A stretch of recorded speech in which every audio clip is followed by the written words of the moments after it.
Here we go. So thanks everyone to be with us tonight for a new Hope Through Football Zoom meeting. Tonight we're going to speak about the mastermind of the defense, the linebacker position. And to share his knowledge about this position, I'm glad to thank Mr. Chad Brown to be with us tonight.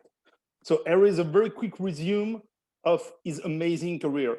Chad has been a 4-year starter at the Colorado Buffaloes football team. He has been drafted second round, 44th pick by the Pittsburgh Steelers. And during his career, he played for the Steelers, the Seahawks, and the Patriots.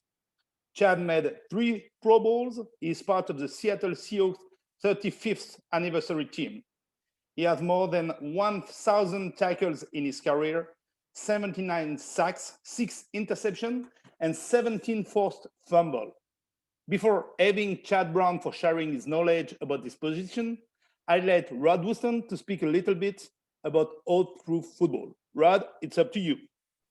Yeah, I appreciate it. Thanks, Sebastian. Now I'm going to add on to Chad. Listen, Chad was the best blitzing middle linebacker that I ever played with. I mean, and obviously, when you think about getting sacks on quarterbacks, you always think about edge rushers, right? I mean, everybody, defensive ends, outside linebackers. But Chad was, I mean, we used to do an inside fire zone. And so they used to cross, the linebackers would cross in the middle. And I never seen somebody look like Theo from The Matrix. I mean, he would like jump and it's like he was going slow motion and just he used the space. I've never seen anybody that athletic that could just jump in the air and move while he's in the air. And then secondly, what a lot of people don't know, what was that company called? Pro Exotics. So he used to have this reptile company and he brought a bunch of snakes and lizards and all these things into the locker room. And I'm scared of snakes. I don't like snakes. I mean, that's the one thing in my life. You bring a snake in, I'm out. But he had this, what was that, baby python? They were baby pythons, yes. Yeah, baby python. That little thing was hissing and just was mad at the world for even getting it out of the box. And I mean, so, and we used to call, Snake Man? What we call you? Snake Man. We called him Snake Man. And every time he got a sack, he would do the little, and I mean, this, yeah, right there. I mean, that was classic watching him play. So I just want to tell everybody how great he really was. I mean, normally 79 sacks, you don't see that from a middle linebacker. Yeah. And that's why he's so special because, and I only got to play 4 years with him and we left at the same time. We both left after the 96 season. He went to Seattle, made a boatload of money. I went to San Fran to try to get a ring. So we left the Steelers at the same time. But anyway, to talk about Hope Through Football, obviously anybody that's been on any of our Zooms understands that, our thing is what Coach Turek always shares in the back of his background is share the knowledge. And, I was fortunate enough to play 17 years. Chad has played a long time in the National Football League. And to share that knowledge with people who play American football internationally and here in the U.S. is just something that I think that, I'm obligated to do. It feels like I'm obligated to do. And I think we've built with Hope Through Football a really good team with Sebastian, Coach Turek, and April and Loretta, which her little nickname is Lolo. And we see Franco's on here. So everybody's on here that what's Hope Through Football. And we just want to keep sharing our knowledge. And once the pandemic is over, obviously come in person to have some in-live clinics to keep sharing our knowledge in person with the current players who obviously can play in the National Football League and continue their coach or playing career, but also if they want to just go to college. So with that being said, I'm giving it over to Chad Brown, awesome player. And right now he works for the Big Ten Network. Do you still work with Westwood One at times? Westwood One, Compass Media, yeah, everybody. And then do you do the radio show, the sports radio show, The Fan? The Fan in Denver, yes. 104.3, The Fan in Denver, yes.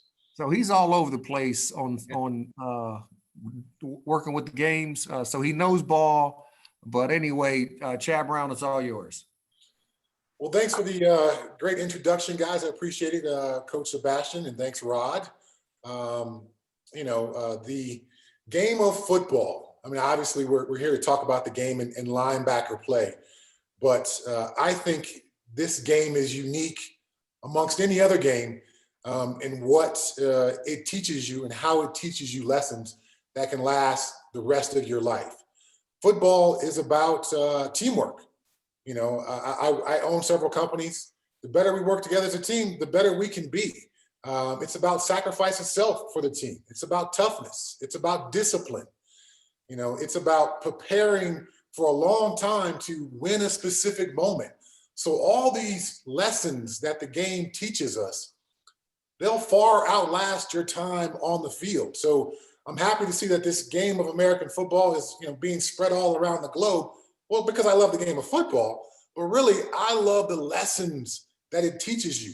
I rely on these lessons every single day that I learned playing football. So hopefully your players, or if you're a coach, you can get these lessons across to your players in ways that, again, will inform the rest of their lives.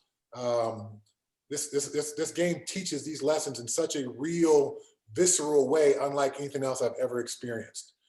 So that's my tip of the cap to the game of football. As far as linebacker play, wow. At some point in my career, I played every possible linebacker position possible. When I was with Rod, I played middle linebacker, but we were a 3-4 defense. There were 2 middle linebackers. But at some point along the way, I played in a 4-3 defense, and I played inside linebacker there. I played Sam or Will or Jack or any of these other terms people want to put on it. But I've been off the ball, I've been on the ball, I've been outside, I've been inside. So I'm pretty fortunate to have some pretty good insight to all the different nuances of linebacker play. But when you really start to boil down, the linebacker position, I've seen guys who are 6'6" and able to do it. I've played with guys who are 5'9" and able to do it. I've seen guys who are 205 pounds in college football who are great linebackers. And I played with maybe the biggest linebacker of all time with LaVon Kirkland in Pittsburgh. When LaVon joined me in Seattle late in his career, he was 311 pounds playing linebacker. So I've seen it all. I've seen all the different sizes, and there are just certain skill sets and traits that I think all linebackers need to have. Rod said I could do some screen sharing. I don't have anything there, but hopefully you guys will be able to see me. I'm going to step back a little bit and just demonstrate a couple of core basics to the linebacker position.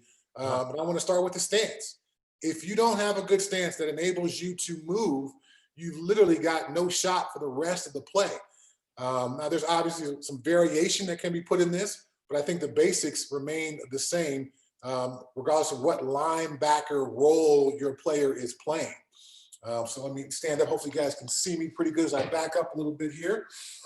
So from the linebacker position, when you get in your stance, I like to have a nice flat back. My knees are bent, my feet are about shoulder width apart. Pull the scope down a little bit so you can see my feet here. And then I learned this from Marvin Lewis, who was linebacker coach with Rod and I in Pittsburgh. I like to put my feet at least straight or maybe even pointing in just a bit, not crazy amounts, but just a little bit, because that enables me to move very efficiently if my toes are at least straight. Once you get out here, it's hard to move. And then when somebody hits you, you've got no base to yourself and you fall back. So again, feet pointed straight, maybe even slightly toed in a little bit. And that enables you to do whatever you need to do as a linebacker to move, whether you're going forward, you're starting your shuffle, you're backpedaling, all those kinds of things are enabled by having a good base, feet pointed forward. And again, like I said, having that flat back. What are we doing with our hands? Sure, you can rest them here, or you can have them ready. But your hands are going to be your primary weapon to holding people off of you. So having your hands in a good position whether you need to punch, whether you need to turn and run, having your hands ready. Eyes. Let me sit down a little bit here. Your eyes are perhaps, after your stance, or perhaps the most important part that I find, because your stance helps your footwork, to the linebacker position. What are my keys out there? What am I looking at? Obviously, it's going to depend on your defensive call, your role as a linebacker, what the offense is doing, all those different things. But your eyes are on your key. Your stance is great to start with. Your eyes are on your keys. So that is, in my mind, all the great linebackers I've ever been around, they all have a fantastic stance. They all know what their keys are. Let me step back a little bit on the outside linebacker stance. Here you have a chance to be a little bit more staggered in your footwork.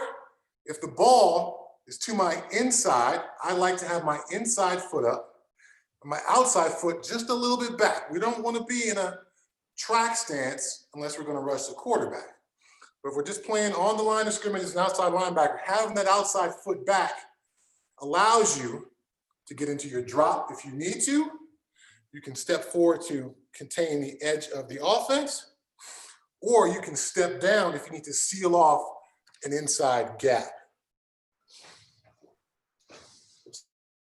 So that's more on that stance aspect. Is there any questions at all on the stance before I move on to anything else? And make sure you hit on mute if you want to talk. Yeah, if someone want to talk, just mute, just demute and ask your question to Coach Brown.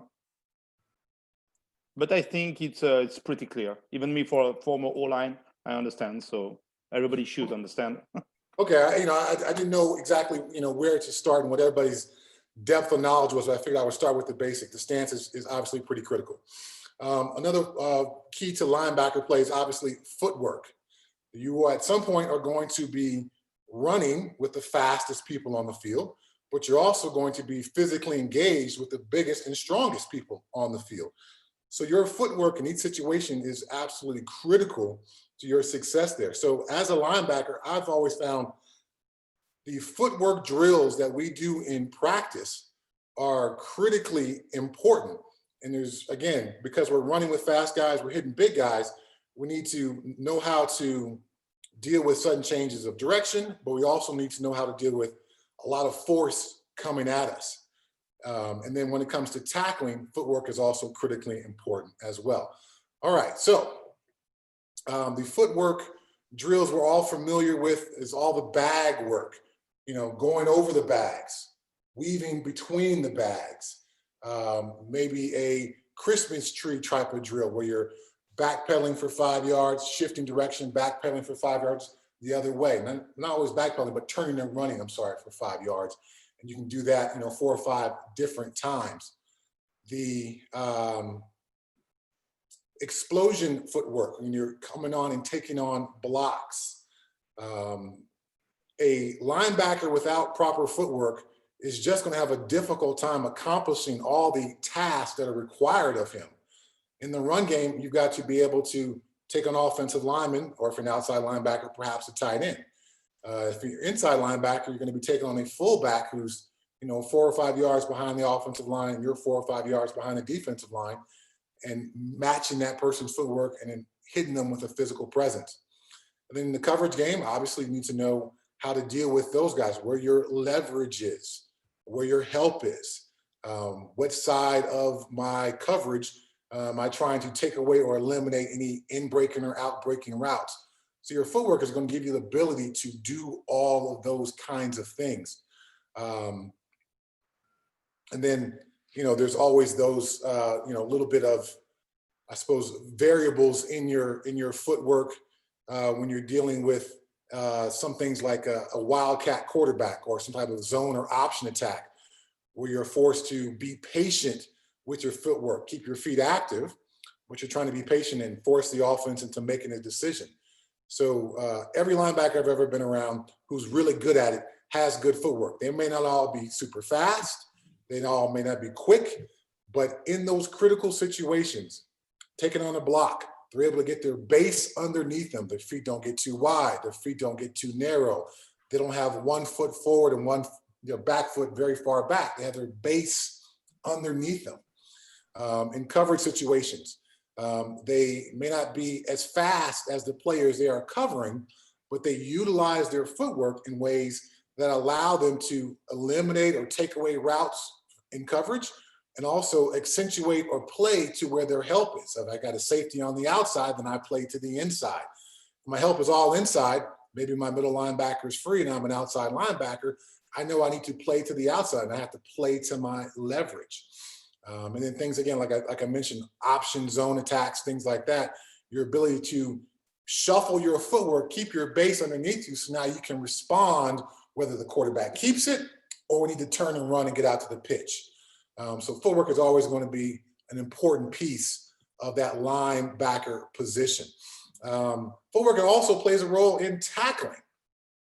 When we go to tackle somebody, you probably have heard coaches say this a million times, we want to be able to close the space between ourselves and the person we're tackling. At the higher levels of football, American college football, professional football, gosh, probably at every level, if you give any or most runners of the football, receivers and runners of the football, enough space, there's a chance they can make you miss. But if you're able to close that distance between you and who you're trying to tackle, that your ability to close the distance, run as fast as you possibly can, take in the proper angle, and then about 1.5 yards to 2 yards away, beginning to settle. So now you can react once this runner tries to make a move on you, and then explode into the tackle. If you settle 4 or 5 yards away, that's just so much distance. That gives that guy so much room to be able to make a move on you. So you've got to be able to, again, hit your turbo button, run, close that distance as quickly as possible. Get yourself settled, get yourself in a balanced stance, and we're almost going to be back in that linebacker stance kind of footwork, feet about shoulder width apart, feet settled together. So now if he wants to run to my left, I can step with my left foot and cut him off. I can step with my right foot and cut him off, but I'm balanced and I'm ready to go either direction. So our ability as a linebacker to either make tackles in the open field or make tackles in space, we got to close the distance, get our feet back underneath us, and then be ready to drive with some power into that person once we've taken away any possible angles for them to avoid us, because we've closed that distance and got ourselves so close to them. Particularly in open field tackling where, there's no other constraints upon that runner and he's not forced to just run forward as he would be through the line of scrimmage. Open field tackling, our ability to get ourselves under control after we close that distance is super, super critical to making sure you can't just launch yourself on an open field tackle. These guys are too good. They'll make you miss. They don't want to get hit, particularly by linebackers. Another part of linebacker play is, I suppose, the overall mentality. Once you've got your stance and you know where your eyes are looking, and now you've got yourself some, you've practiced and honed your footwork, your overall linebacker mentality. There's a couple of different factors mentally to linebacker play. I think first you've got to be a smart guy. We've got to deal with the run game. We've got to deal with the pass game. You've got to have a good understanding of what is being asked of you. You've got to have a good understanding of the defense, but also you need to have a good understanding of what the offense is trying to do, not just from game to game, but from situation to situation and play to play. Situational football for a linebacker, we can be in a goal line situation where we may be asked to be up on the line of scrimmage in a 3-point or 4-point stance. It could be 3rd and 15, and now I'm playing dime linebacker, and I'm responsible for pass routes 25 yards down the field.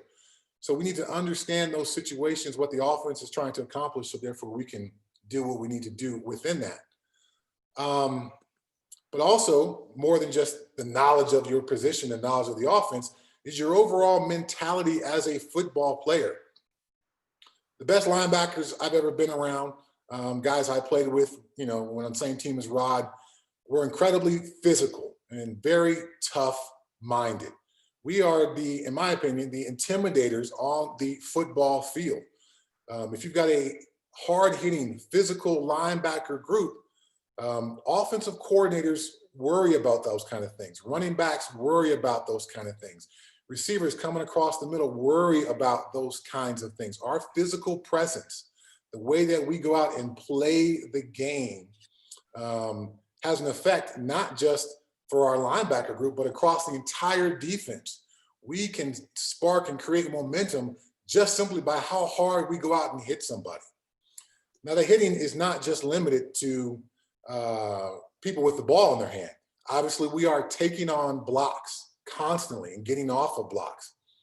The more physical you are as a linebacker in dealing with those blockers, typically the better chance for success you are going to have. They don't respond so well to being, hit physically, knocked backwards. They're a 300-pound guy. I'm a 225, 230-pound guy, and I'm able to knock this 300-pound guy back. But in order to do that, that requires a physical mindset, a willingness to engage this person in an incredibly physical manner. Literally put my face on his face, shoot my hands through his chest. If I'm playing outside linebacker, I think our shoulder pads are a little bit more involved, but I'm going to, attack with my shoulders into people. So that physical mindset, that physical desire to go out and intimidate people with how hard I play and how physically I play the game, that was huge for me to learn early in my NFL career. And I carried that with me through no matter where I went. So even as my athletic skills declined, as I got into year 13 and 14 and 15, still being able to go out and be physical allowed me to stay in the league and still continue to play at a pretty high level. So that physical mindset. Another aspect of linebacker play mentally is the leadership component. Typically, linebackers are the guys who are calling the defensive huddles, and we are making the defensive calls and checks. So you can't do that if you don't have a sense of leadership and what that is. You can't be a soft guy talking very softly in the huddle. People don't respect that. Put some bass in your voice. Put some confidence in your voice. Tight will me too, Buster. Tight will me too, Buster. You speak it with some confidence so the guy in the back of the huddle can hear it. Say it with some confidence so we know what we're trying to accomplish on this. The confident linebacker leading that huddle, his confidence gets to everyone else in that huddle, and they can feel it and they experience that. And if that player is not confident or doesn't speak with authority, that carries over to everybody else. So if you're trying to select which of my linebackers is going to be my play caller, find a guy who, again, has a sense of confidence within himself, who knows the defense, who knows the call, so he can talk about those things incredibly confidently and very clearly in the huddle, just to make sure everybody gets it, but also we're trying to give everybody a feeling of confidence when we make those calls. Another part about linebacker play mentally is going to be all the checks and adjustments. Depending on what the offense does, maybe they go in motion, maybe they do a shift. So the call comes in from the sideline and it's one call, but now they've gone in motion and we need to go from cover 2 to cover 3, or whatever the case may be. That also needs to be communicated very clearly. And because we're no longer in the huddle, it needs to be communicated very loudly. It is also the other linebackers who are on the field, it's also their responsibility to echo that call when it comes out. So you can't have just one player on your defense talking when it comes to calls and checks. Those calls have to be echoed throughout the defense so everybody on the field or everybody who needs to know this can clearly hear it and it's communicated well. I've rattled on for a few minutes, but I think if everybody's got any questions before I keep diving into this, let's throw them out there. Yes, Chad, we got a couple of questions, so I'm going to give the hand. So people who asked, we still have a question about which could be interested. I saw that about Malo Kroening. Malo, if you want to take the mic and ask your question to Chad. Yeah, thanks, of course. Malo Kroening here from Düsseldorf, Düsseldorf Panther. I'm the defense coordinator and linebacker coach for the youth, the under 13. And I would like to ask, what are, in your opinion, the three main coaching points for linebacker, especially in the youth? So, yeah. Okay, I think in youth football, it's all about getting used to the physical nature of the game. And every player is going to have a different tolerance for that when they start playing football. So rather than, your first padded hit being against another player, I'd really like to use the bags early on in a youth football player's experience, just to get him comfortable how it feels for him when he's delivering a blow. Does my shoulder hurt? Is my my hand's going to hurt if I deliver a strong hand blow? So we're truly trying to, early on, maybe in training camp and things like that, boost that player's confidence in the physical part and his ability to be physical in that part of the game. Pads are huge, the stand-up dummies, having a coach hold a shield or a pad. Those kinds of things I think are critical to getting those players used to the physical part of the game. I think footwork is also a critically important piece for youth football players as well. The game is a footwork game. If you can't run over there to make the tackle, well then, it's no use of how strong you can hit somebody. If you can't get off of blocks or cover people, then other parts of your game aren't nearly as important. So work on the footwork aspect of it all. So getting the players used to the physical nature, the footwork part of it, and then getting them to understand, particularly from a youth standpoint, the overall field and all the components of the players on the field, the A gaps, the B gaps, the C gaps, when the offense says, the 1 hole, the 2 hole, the 3 hole, have them develop their understanding of the basics of the game.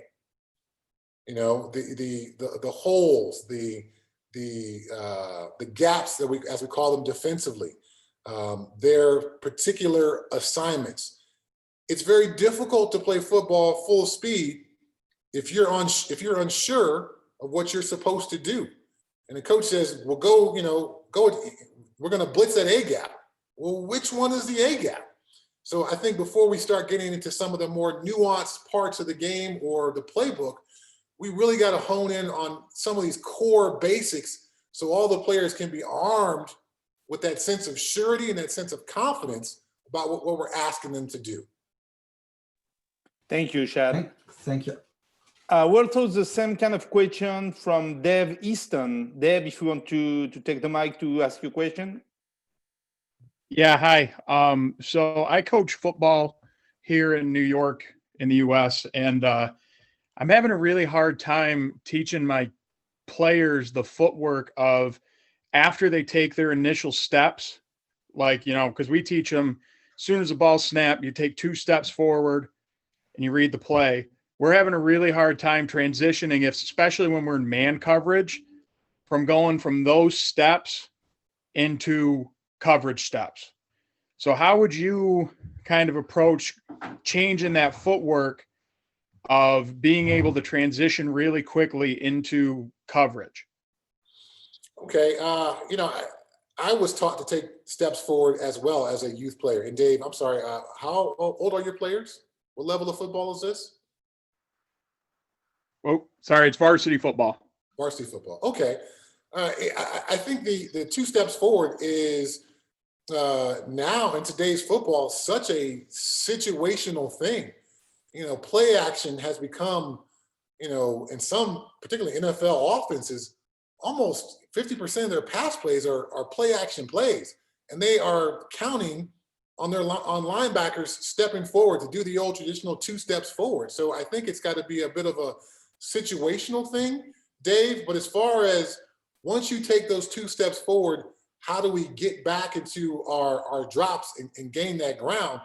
I think you have to know, number one, if you're teaching your guys to take 2 steps forward, once they recognize pass, there has to be an incredible sense of urgency, because again, that offense is scheming and planning on having your guys take those 2 steps forward so now they can throw those crossing routes behind them. That's where that space comes from, or that tight end pop pass. Linebacker step forward, tight end gets a free release. He's already behind them because they've taken those steps forward. So I'm going to go back to that view of my feet again.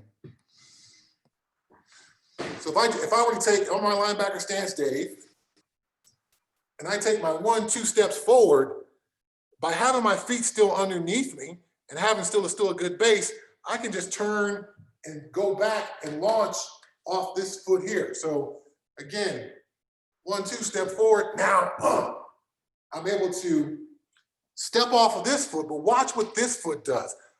I'm stepping back and opening my hip.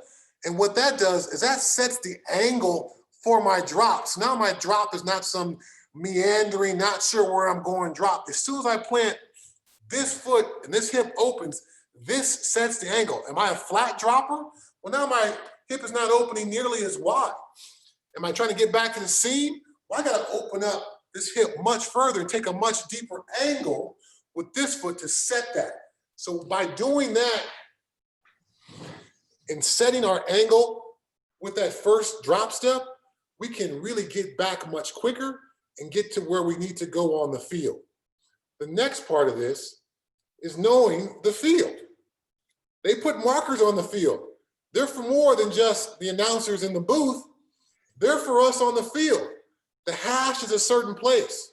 The numbers are a certain place on the field. I know that varies depending on what level of football you're on, but I've always taught my players, particularly my linebackers,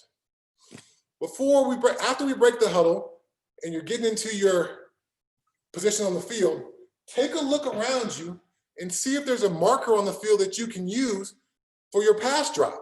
So that way, as you're dropping, all you need to do is check real quick. I'm going to the numbers. As I turn to get my drop, I can see the numbers out there. Use those markers on the field. They're awesome. They can help you get to where you need to go with just one quick look. And instantly, all your players can know where they need to be on the field and how that works out for them. Thank you, Chad. Also, same kind of question from Steve Walsh. Steve, if you want to take the mic. Yeah, Chad, I'm always having trouble with my guys having trouble in zone coverage, pattern reading. And I don't know if you have any drills for that. And my second thing was outside linebacker getting their hands on slot receivers for high school football. All right, I'll go the second question first. All right, so as an outside linebacker, and let's say the ball is inside, I typically like to get my guys aligned about 3.5 to about 4 yards off the receiver and about 1 yard inside. So simply by my body position, if that receiver wants to run an inside breaking route, I can take that away.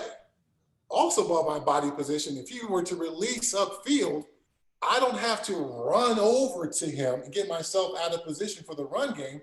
And in fact, I can be in my outside linebacker stance, eyes are to the inside looking for run, and I don't even have to see this receiver. Because of my body position, he wants to run across my face, I can just step down and jam him and disrupt his route.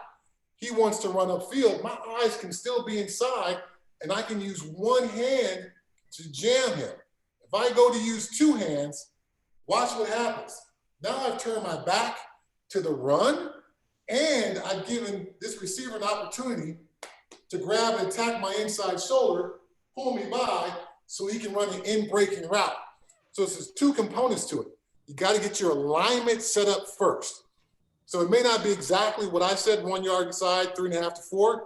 It all depends on the skill set of your players. But we want to get that alignment to take away inside breaking routes. If he runs a shallow route, we don't have to step down too far to get a jam on him. And again, we can keep that eyes inside and use that one hand to disrupt his route as he goes upfield and still be able to keep our eyes inside with the proper alignment. As far as the pattern read stuff, we got Rod Woodson on the call. So part of me wants to give the pattern read information to Rod Woodson because he's taught this at a professional level. You still there, Rod? Yeah, I'm here.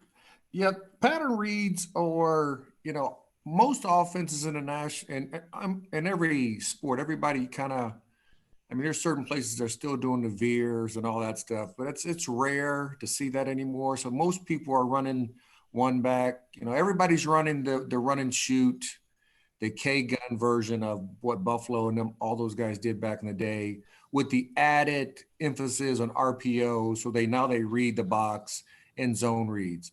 But pattern reads are based on not a lot, right? So say they're in a one back set and they're in trips. The back is a near back. And if he's a near back and he's chowed, and what we call chow is if he is set behind the tackle, or if he's on the tight end side, if it's trips and it's a tight end, two receivers, and he's set in between that tackle and the tight end, right? 3-4 yards deep, 5 yards deep, wherever the quarterback is set. If he's there, that back's coming out, right? Unless they're doing some type of scanning coming back across. But if he's coming back across, then he's going to be more and Chad already talked about what different gaps you need to understand. He's back. He's probably closer to the B gap.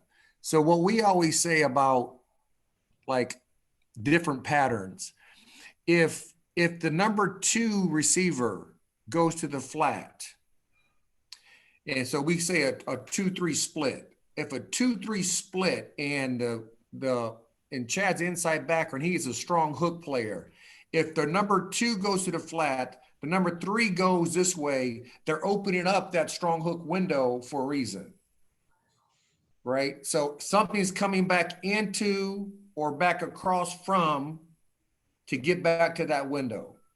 So it's all pattern reads. Now, the biggest thing for backers, they just got to make sure they read the tight ends where they're at and the running backs, and understanding if he's a strong hook player. For some reason, if you're outside back, you can be a curl flat player if you're in a zone. And what we always say, if he's a curl flat player, you're a curl player until somebody takes you to the flat, right? That mindset is always there. You never go to the flat just to go to the flat, right? You're a curl flat player. You're a curl first to the flat. Strong hook player, that's what you are. There's nothing you a strong hook player. You go into the strong hook. And if nobody's there, if you don't have any work, what they always say, a base rule in pass coverage is work always comes away, right? So if you're the strong hook player and there's no work on your side, the work is going to come from the backside X or somebody coming back from the backside, either a shallow cross or a backside dig, where now you can put your foot in the ground and get to what we say, the outermost part of your zone to the innermost part of your zone. And I don't want to get too complicated with it, right? Mm-hmm. But I think that's what Chad, that's what, if you're pattern reading, you're reading the person in front of you. And if he goes away, he's going away for a reason. Somebody's coming back to your spot. So you got to have your head back on a swivel. Thank you so much. Chad, I got a question about the blitzing linebacker, I'm going to say. Do you change something about your stance, about how you attack the O-line while you want to blitz? Do you attack straight in the O-line? Do you attack the side of the O-line? How do you do when you rush? Okay, well, that's a great question. If I'm an inside linebacker and I'm blitzing, and maybe I am blitzing over the guard, and either in the end I'm trying to get to the A or the B gap, I don't want to give that away too early. I don't want to get into my, hey, look at me, I'm blitzing stance until the last possible second. I want to try to keep it as vanilla and as plain as possible for as long as I can. Now, if you're able to time up the snap and get a sense of when they're going to snap the ball, certainly you can use that to kind of get a running start. But again, you don't want to, show everybody that you're blitzing unless that's, the point of your defense is try to overwhelm them with all these guys who are going to be coming. One of my things, and Rod talked about this a little bit earlier when he was introducing me, is I knew where I was going to try to get to, but I knew those offensive linemen weren't as quick as me. So if I was trying to get to the B gap, I know I'm going to get there, but I'm going to threaten the A gap Now to get that offensive lineman to start to commit to the A gap, which gives me space to get back to the B gap. So I call that retracking. I want to take a track to force this offensive lineman to believe that I'm taking the A gap. Then I would retrack and get to the B gap, and I could get to there before he was able to spin and get a hand on me. So that retracking thing, there's a couple parts to that. You have to sell that you're going to the A gap. You've got to make that offensive lineman believe that you're going to the A gap. If you go up there and you start stuttering, well, now he's going to settle down and stutter and wait for you to commit. You've got to take off of that A gap, and your entire body language, your eyes have to convince him that you're going to the A gap. Force him to commit to that gap. He commits to the A gap, you go back to the B gap. I never wanted to attack an offensive lineman down the middle. They're bigger than I am. They're stronger than I am. There's no way I'm going to win that battle. So my thing was to use some deception and fakery to trick them. You know, that was always as an inside blitzer. As an outside guy, obviously the pass rush from the outside, that's a whole giant, deeper topic. But the basics of that was, for me, let me get off on the ball as quickly as I can. At some point, this offensive lineman, he's going to have to commit. If I get off the ball quick and he thinks I'm going to take the edge, he's going to begin to open up his hips to try to run me past the quarterback. If I got a good enough jump, I still may be able to beat him around the edge. But once he opens up his hips to stop me from, getting to the quarterback, now I've got a couple possibilities. I can go back inside if he opens up too quickly, or if he opens up very tall and he doesn't have a good base underneath him, once he opens his hips, I can put my hands underneath his chest, lift him up, whether it's one hand or two hands, and bull rush him back to the quarterback. So in the end, pass rush, in my opinion, was, yes, there was a physical component to it, but I'm trying to play this chess game with this offensive lineman. Force him to think one thing or defend one thing and then bring something else, or as an outside guy, force him to commit to stopping me from taking the edge and then having a couple of counter moves off of that once he committed. Thanks so much. That's very clear. Appreciate. We got Robert Blunhoof. I'm sorry for the pronunciation, who raised his hand It's okay. up. So take the mic with pleasure. Great. Coach Brown, receivers coach with the Hammers Monza Brianza, north of Milan. Smaller man is trying to beat you with a release. What release would be successful against a larger? What simple release gave you the most problems as an outside linebacker? When you lined up your receiver off the ball, that made it way more difficult for me to get my hands on him. And you see that all the time in the NFL. There's some really great receivers who have a difficult time getting off the ball when with press coverage. So they like to bring those guys in motion, or they align them off the ball. So that space right there, that space is to your receiver's advantage because he's so much quicker than I am. So that's why earlier when I was talking about being an outside linebacker and trying to get a hand on those receivers, 1 yard inside, about 3.5 yards off the ball. That way, unless he runs a complete route where he just breaks out immediately, I've got a good chance of getting my hands on him. Now, if you're a receiver and your outside linebacker is doing what I was talking about and has his eyes inside looking for the run, and he puts that one hand out there and he puts it out there lazily, or he's not accurate with that hand, now that hand is a perfect lever for you to chop it down and get into your route. If he puts it out there lazily, you can grab the back of his shoulder and sling him by. So you almost have to be, instead of trying to get away from the outside linebacker, use what he's trying to put on you for your advantage. If he's not quick, if he doesn't shoot that hand accurately, now that becomes an incredible lever for you to slap down, rip by, whatever you want to do so you can get into your route. Mm-hmm. Also, if this outside linebacker is a guy who commits with both hands, as I talked about earlier, now your receiver has a two-way go. He can beat this guy any way he wants to. He's turned his back to the ball. He has no idea if the run game is coming, but also he's so committed to you as a receiver with two hands. Now you've got two hands to grab onto or slap down, or to grab his shoulder and pull him by and now run an in-breaking route. So really, we want to take advantage of his arm, his hand or whatever, and use that for us. So many guys want to run away from the hand. Now your route's off base. The quarterback doesn't know where you're going to be. Just simply by putting a hand out there, he's disrupting the timing of it. As a receiver, use that to your advantage. Take advantage of that. Great, thank you. Thank you very much. Thanks. I got a question from Coach Rico about key reads. Coach Rico, if you want to take the mic.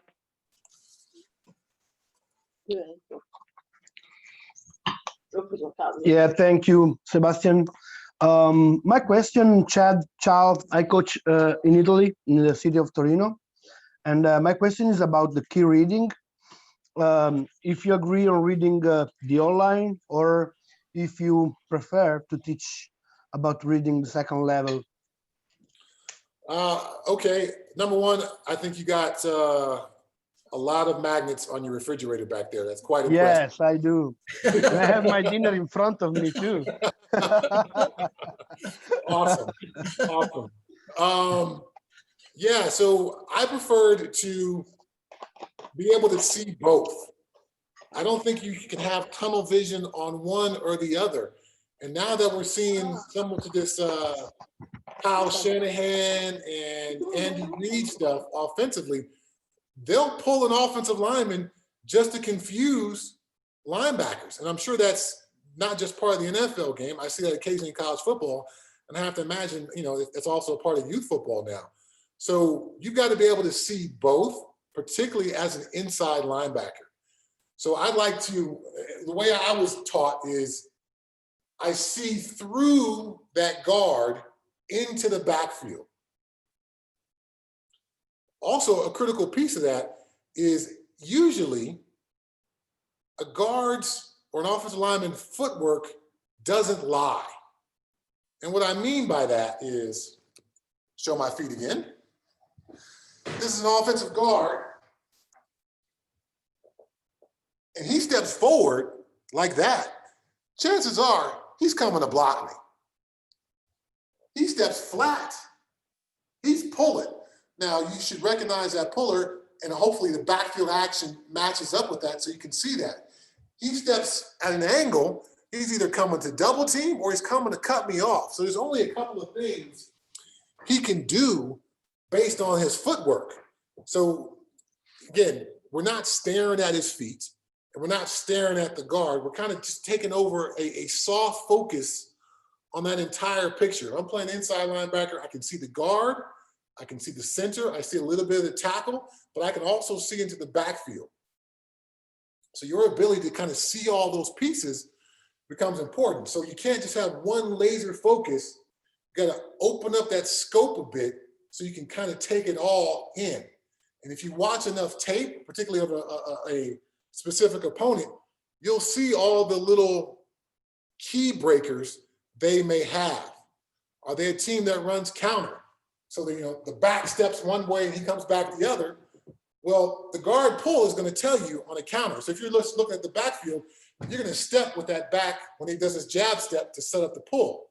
But if you're able to see the puller, and as soon as you see that counter step, you know exactly where the play is going. So your scope, your vision has to widen out a little bit, not be so specific. Thank you. We got a question from Julian Alonso. Julian, if you want to go.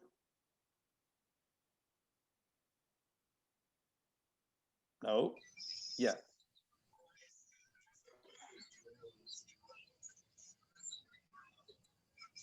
Okay, I don't know, but he asked if you can talk about how linebacker plays can be complement with the D-line plays and vice versa.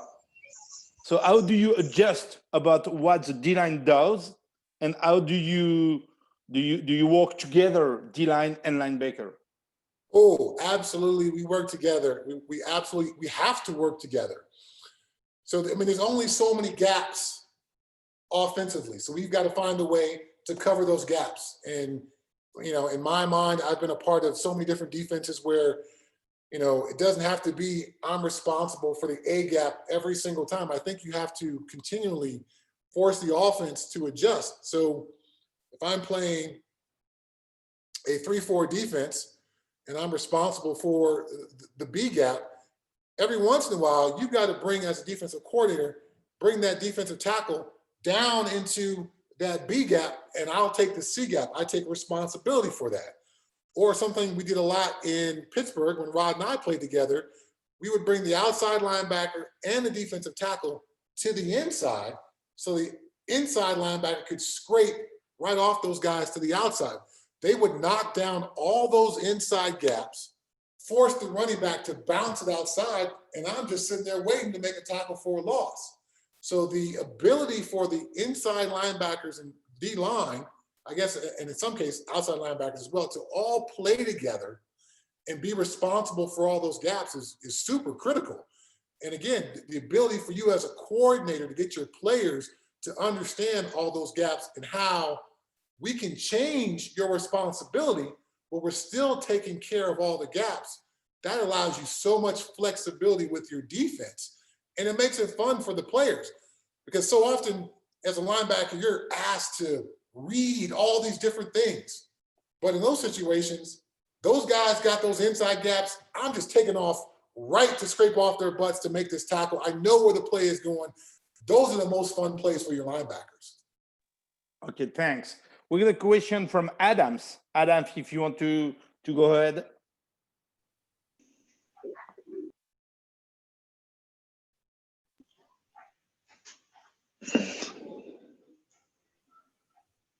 Ooh. Hey, good evening, Chad. Yes. Hey, Adam here at Nottingham Caesars, all the way over in England.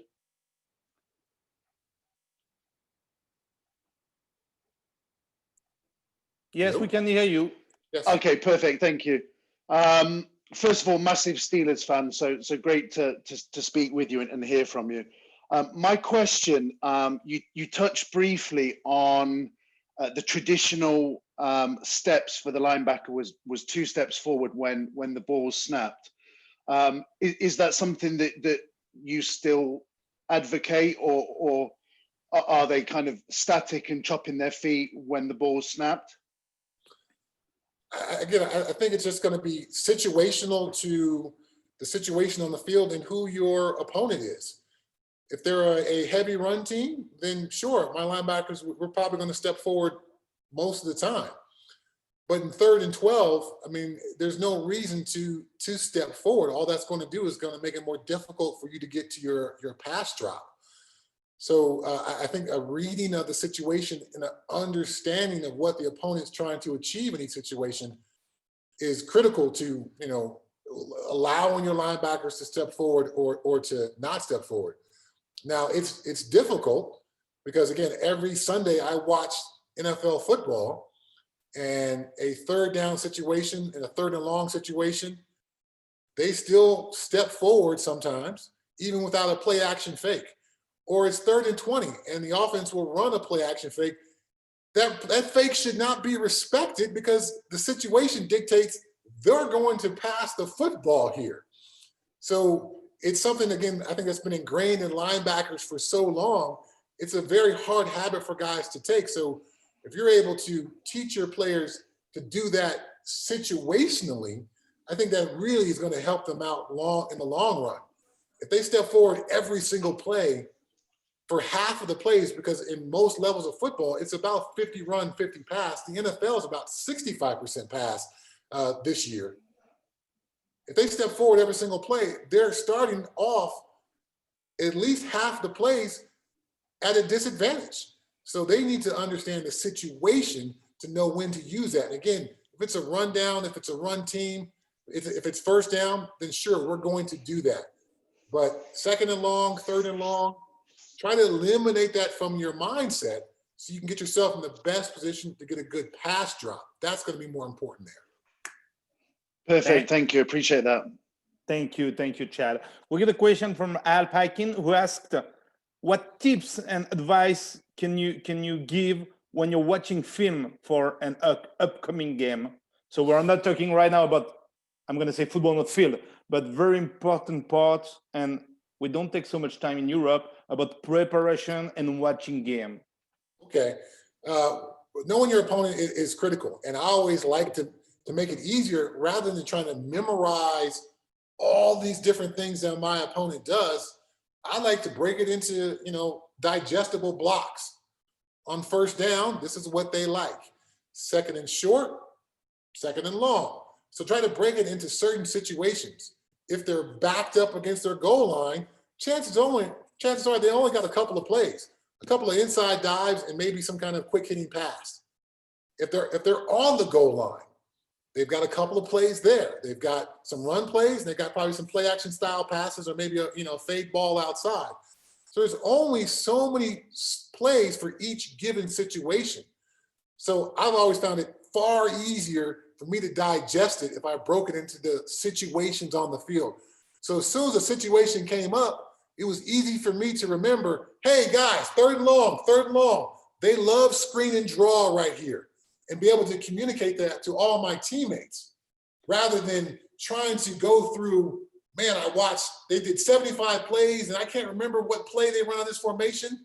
It's far easier to remember the situations and give your team or your players a better chance for success based on that. So when you're watching tape, you'll quickly see in each situation, they tend to repeat themselves over and over and over and over.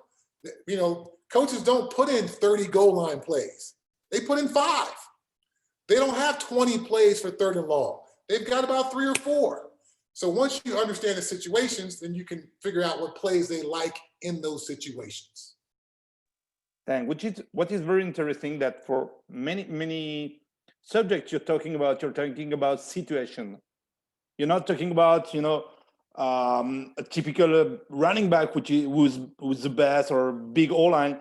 Most of the time you speak about situation of the game, third and long, first and 10, and situation in the field. And it's a very different mindset about football and very interesting. Well, I think that's because that's how the game is ultimately easier to break down and easier to teach. If you try to teach somebody 50 defensive calls, our mind can't categorize 50 things. But if you give me 10 categories with 5 things in it, I can organize that in my mind. And there's about 10 different situations that come up every single football game. No, it's now you're not asking me to memorize 50 things. You're only asking me to memorize about 5 things for these different situations. For me and for the players I've coached, that's a far easier way to understand the game. No, right. We got a question from Christian Thompson. Christian, if you want to ask you a question. Hi. So my question is, when you were pass rushing, what sort of tips and tricks did you develop to try and defeat those blocks from both offensive linemen and running backs? Okay, I'll go running backs first. They're called running backs. They're not called blocking backs. And that's for a reason, because they want to run the ball. They don't want to block. So as a linebacker, you have to know 99% of the time when you're the pass rusher and that running back is forced to block you, he doesn't want to do it. You've already got the mental advantage over him because he's doing something he'd rather not do. You know what I mean? So just simply from that perspective, we have an advantage. All right, secondarily, most of the time a linebacker is going to have a size advantage on the running back. And the running back is going to kind of be forced to wait for this guy to bring all that physical size to him. Running backs, the ball is snapped, they kind of wait for you to commit, and they're waiting there. That's a very difficult position for them to be in. So as I talked about earlier on the call, you can force that guy to retrack. If maybe there's a couple of guys being brought on the blitz, and if there's a running back blocking, either you're going to be coming outside that running back or coming inside that running back. You can fool that running back. If you're going to be coming outside, take a track to the inside of him, force him to commit to the inside, and then go back outside. That's one way. Another way is if you can force him to commit to one side or the other. So if you're going to be coming outside the running back, and it's a very similar thing to rushing offensive linemen, and he sees you coming to the outside, and he turns his shoulders. Now, he's a smaller guy than most offensive linemen, so you can just take your hand and lift his shoulder up as you're pushing him by. He's already committed to the outside. You're running full speed to the outside of him. Once he turns that shoulder, one hand, lift his shoulder up, and you're going to tip him onto his back leg. He's not going to have enough power and balance to be able to withstand that once he commits. Now, running backs are typically allowed to cut block a pass rusher. So you can't just run full speed into this guy and say, you know, I'm 240 pounds and he's 195 pounds. I'm just going to run through his face, because that's when he bounces, and shoots his, you know, cut block shoot. So there's got to be a little bit of wiggle to it. And if you're bringing your inside linebackers a couple of times a game, teach them to play the chess game with that guy. One time, yes, you may run through his face, but if you do that once, chances are the next time, if you act like you're going to do it again, he's going to try to cut block you. So that's when you act like you're going to run through his face again. He bounces, he goes to that cut block. That's when you're able to step around him, put your hands on his shoulder pads, push him into the ground, get around him, and get to the quarterback. So again, we need to keep changing it up on these dudes. Linebacker position, as I started this call off, is so much more mental than it is physical. I mean, I don't know if you, yes, I mean, at some point I was 245 pounds, but I played with so many linebackers who were far better, bigger or stronger or faster. The mental part of the game and understanding how to keep giving your opponent something different, particularly as a pass rusher, is so critical. You don't need 25 different moves. You need about 3 or 4, and you need to keep changing them up to have that guy constantly guessing. Regarding this point, Larry asked, what is your go-to move when you're blitzing? What is your favorite move when you're blitzing as a pass rusher? Okay, as an outside guy, my favorite move was a spin move. Because even though I was pretty quick, I wasn't really super fast off the ball. So I would get off the ball as quickly as I could to make that offensive lineman think that I'm going to go around the edge and try to sack the quarterback that way. Once I got him to open his shoulders and commit, that's when I spun back inside to get backside into the quarterback. So of my 80 career sacks, a lot of them were off of spin moves. It's the same thing essentially as my retracking thing, but instead of doing a move to retrack and go from one gap to the other or from one side of a player to the other, now I'm spinning to do that. So it's the same concept. Force them to commit to defend one thing. Now I go the opposite way. Spin move, I think, is something that has to be rehearsed and practiced. It's not an easy move to pull off. There's lots of components to it. Just to, you know, I would teach my linebackers to run down the sideline, spin 5 times one direction, and spin 5 times the other direction. And then after they got comfortable with that, I would hold a stand-up dummy, and they would spin off of that. You know, walk up to it, you know, kind of maybe do a rip move or a chop move to one side, and then spin the opposite way. So it's a move that takes a lot of practice, but once it's practiced, it can be incredibly effective. You think about, you know, I was the first guy I saw use it as much as I did, but then other guys like Dwight Freeney with the Indianapolis Colts, he took what I did and turned it into an absolute art, and it's got 120 career sacks to show for it. Wow. We got a question about Luke Mother. Luke, if you want to ask. Yeah, hi Coach. So my question is... We don't hear you very well, Luke. I'm going to ask for you. Sorry, because you got trouble with your mic. If you want to test one more time. No, not better. So, Chad, Luke asked, how does your playing style, your process to go through the game change when you are playing? When you are playing against a team with a mobile quarterback running option and comparing to a pocket quarterback? How do you adapt? Do you adjust? It's very different. You have to adjust to that. I mean, as a pass rusher, and you're playing a pocket quarterback, you can afford to take a lot more chances when you're trying to beat a running back blocking you or an offensive lineman blocking you, because that quarterback can't get away from you. You can, if you're responsible to keep the quarterback in the pocket, but if you feel like I can beat that offensive tackle to the inside, I can do that against, let's say, Phillip Rivers with the Indianapolis Colts this year, previously with the LA and then San Diego Chargers. Not a very mobile guy. You can take lots of chances because he can't get away from you. But if you're playing Kyler Murray with the Arizona Cardinals, not only do you have to have incredible discipline when you are rushing the quarterback, but everybody on the defensive front has to have incredible discipline, because if you bring a blitz and one player is out of his gap, not only is he going to find the gap, but there's a chance it's not going to be just a first down. It could be 20, 30 yards or even a touchdown. So a mobile quarterback, you can't take as many chances. And as a coach who's calling those blitzes during the week, you have to be really critical about everybody staying in their gaps. Because if we win everywhere, but one guy's in the wrong gap, those guys are so good, they're going to be able to take off and gash us defensively. So your pass rush lane discipline against mobile quarterbacks is absolutely critical, absolutely critical.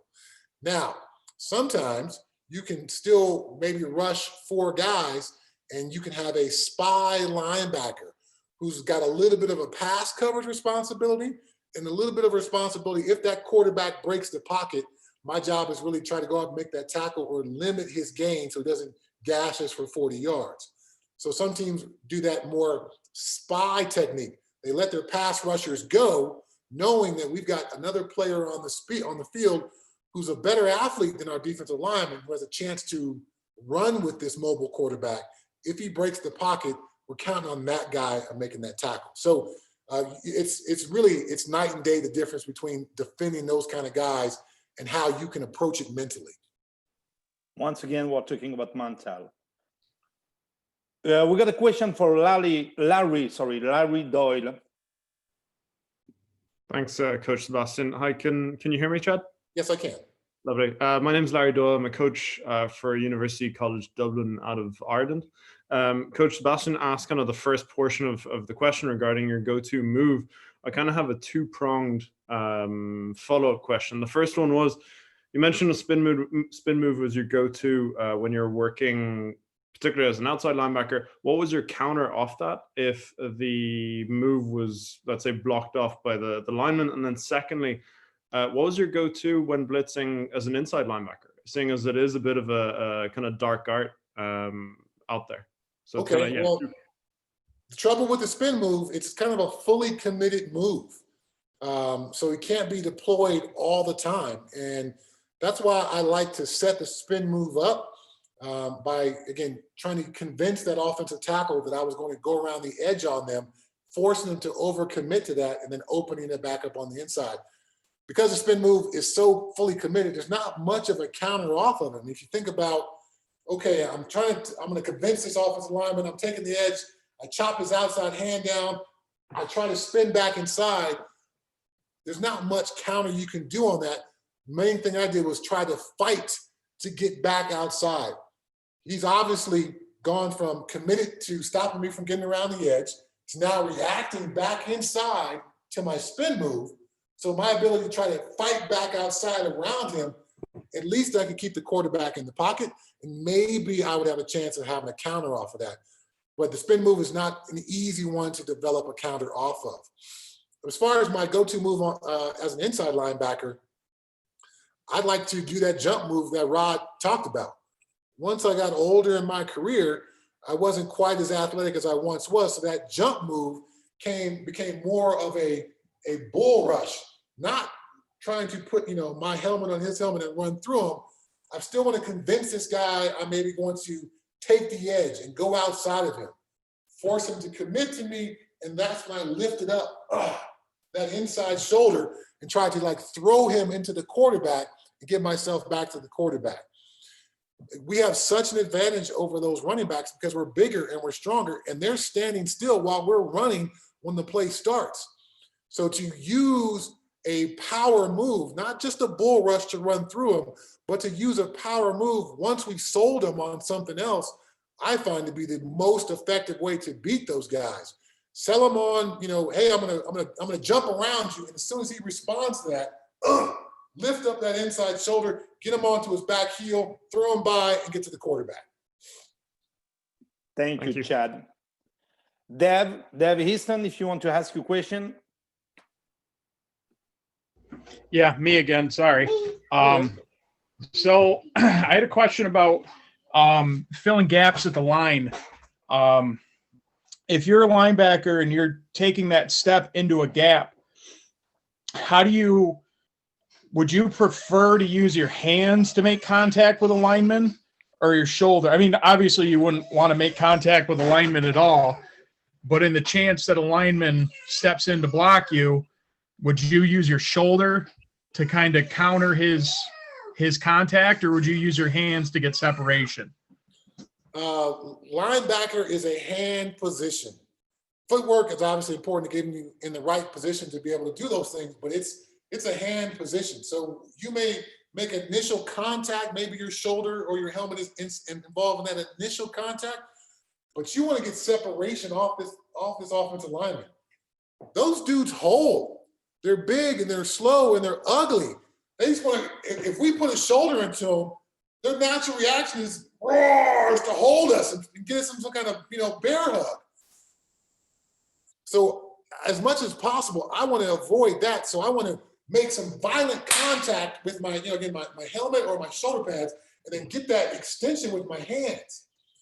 So sometimes, you just want to get into a gap and maintain that gap. But there's other times you want to take on the block so you can take it on and get rid of him, so then you can go make the tackle. So if you're responsible for the A gap, you just want to put yourself on the A gap, well, this dude's going to hold you and mush you down into the A gap. I suppose you've done your job. You've occupied the A gap, but wouldn't it be far better if you ran, hit this dude, got some control of him, used your hands on his shoulder pads, put your hands right there on his shoulder pads, got control of his chest, threw him off, and then the one who made the tackle. That's a much more linebacker style play than saying, hey, coach, I put my shoulder into him, I got the A gap, I did my job. So ultimately, we want to do our job and then get off and go make the tackle. And if you're just taking a shoulder in there, that gives those dudes so much chance to hug you and grab on you. Use your hands, get that separation so that you can get off and go make a tackle. Okay. We got a question from Vito Perry, and I think that you're in a good room to answer that because he's talking about preparation and wet room. Vito?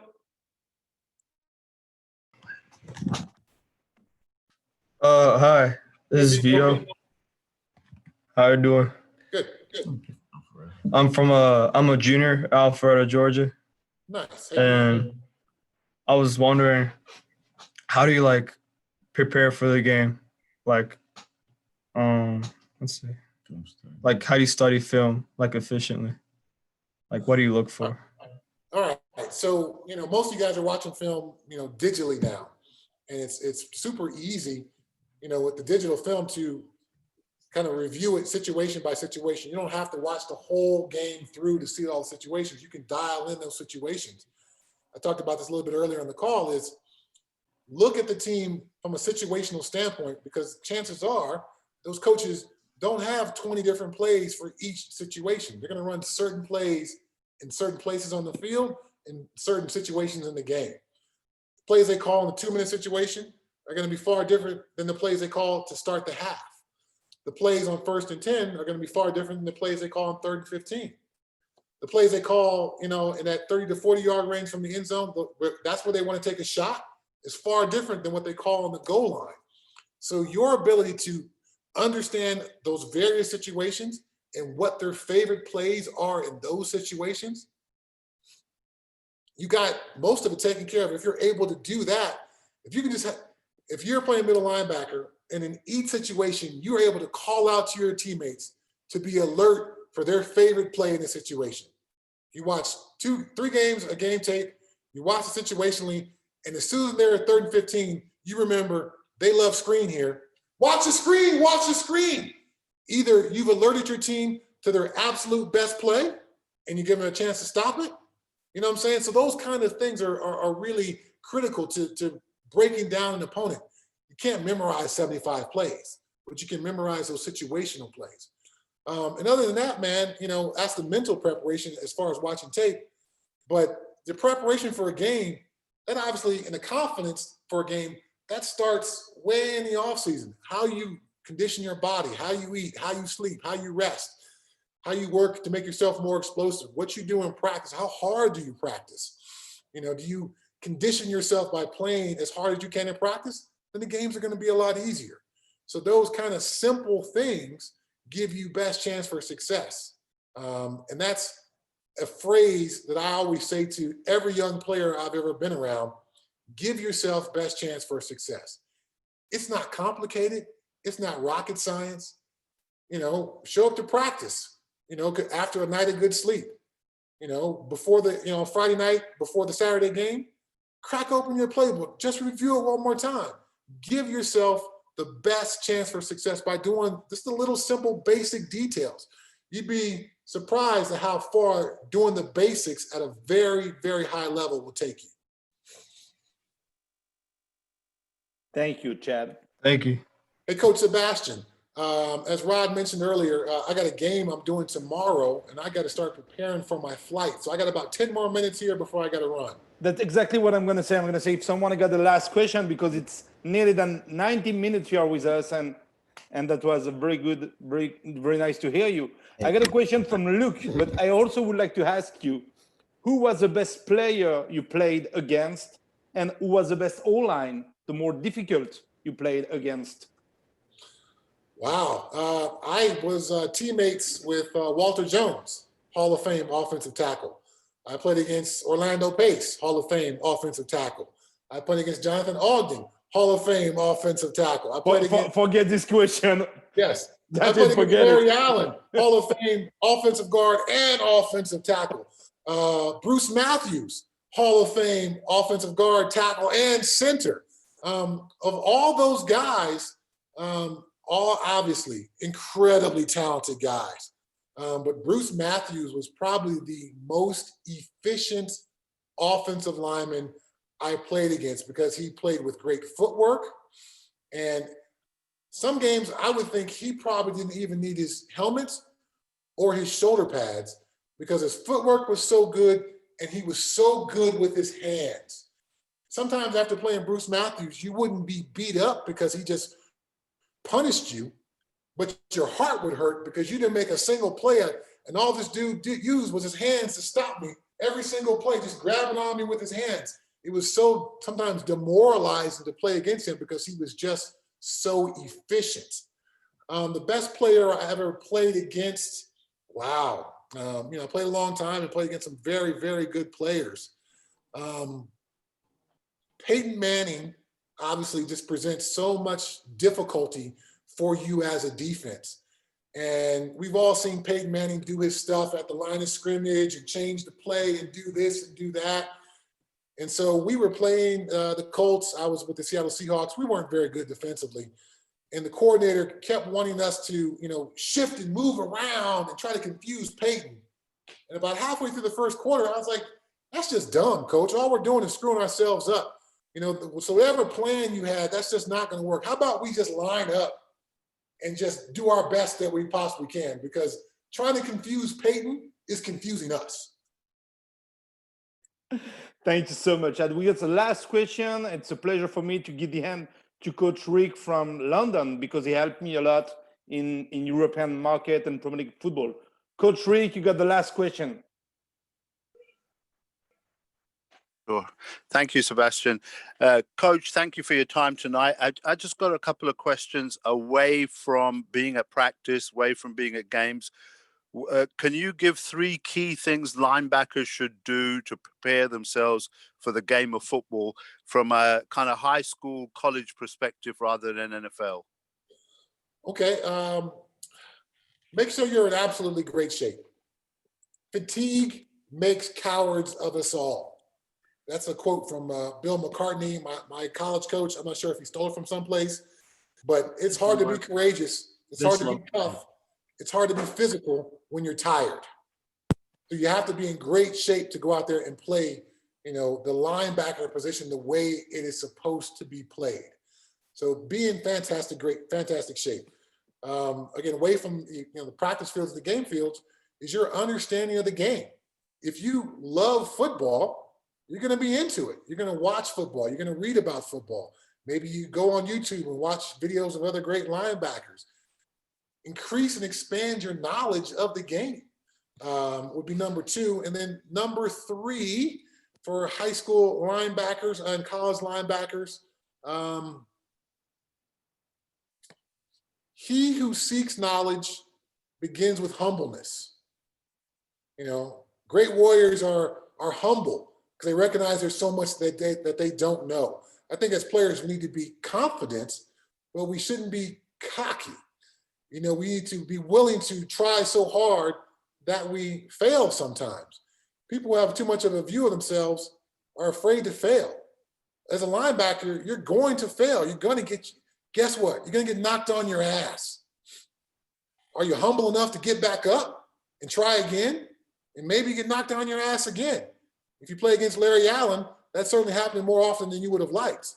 So there's a certain humbleness that comes with it because you are going to lose. You are going to get knocked down, but do you have the fire inside to get back up and do it again? Thank you, sir. Thank you. Thank you so much, Chad. It was the last question. Thank you so much for your time and really appreciate. We learned a lot about linebacker position. That was very, very interesting. Thanks so much.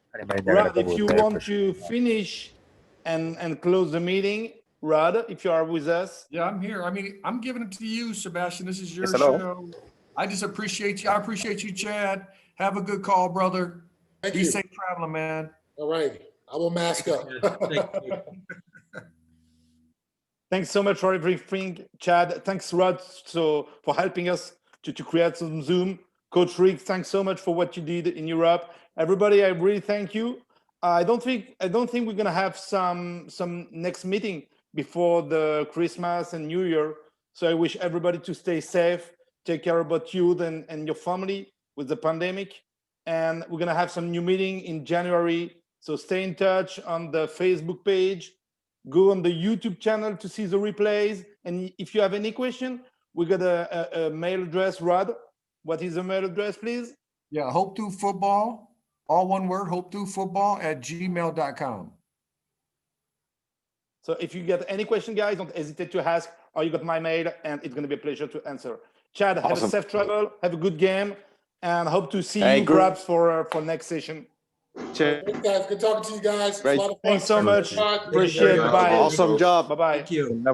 Thanks, Sebastian.